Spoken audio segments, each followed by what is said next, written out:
ফেনী এক আসনে BNP chairperson Begum Khaleda জিয়ার মনোনয়ন স্থগিত করেছে রিটার্নিং কর্মকর্তা। এই আসনে বিএনপি মনোনীত প্রার্থী ঢাকা মহানগর দক্ষিণ বিএনপির আহ্বায়ক রফিকুল আলম মজনুর মনোনয়নপত্র বৈধ ঘোষণা করা হয়েছে।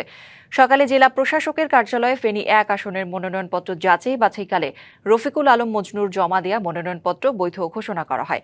তাছাড়া মৃত্যুজনিত কারণে বেগম খালেদা জিয়ার জমা দেয়া মনোনয়নপত্র স্থগিত ঘোষণা করেন রিটার্নিং কর্মকর্তা ও ফেনী জেলা প্রশাসক মনিরা হক। সুষ্ঠু ভোটের মাধ্যমে বেগম জিয়ার আসনটি দলকে উপহার দেওয়ার কথা জানান রফিকুল আলম মজনু। এজন্য নির্বাচনী এলাকার ভোটারদের সহযোগিতা চান তিনি। ফুলগাজী, পরশুরাম ও ছাগলনাইয়া উপজেলা নিয়ে ফেনী এক আসন গঠিত। এখানে বেগম খালেদা জিয়া 5 বার নির্বাচন করে বিজয়ী হয়েছিলেন।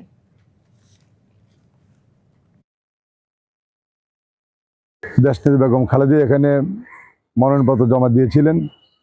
যেহেতু উনি মৃত্যুবরণ করেছেন, যার কারণে আমি সেখানে বিএনপির একজন বিকল্প প্রার্থী হিসেবে আমি মনোনয়নপত্র জমা দিয়েছিলাম। আলহামদুলিল্লাহ আজকে আমার মনোনয়নপত্র বৈধ হয়েছে। এখন আমরা আস্তে আস্তে নির্বাচনী প্রক্রিয়ায় সামনে এগিয়ে যাব। নতুন এবং ফিরে আসা গ্রাহকদের জন্য নগদে চলছে ক্যাশব্যাক সহ প্রতিদিন হাজারো উপহার জেতার সুযোগ। হবে আশা আর ফেরা, সারপ্রাইজ সেরা।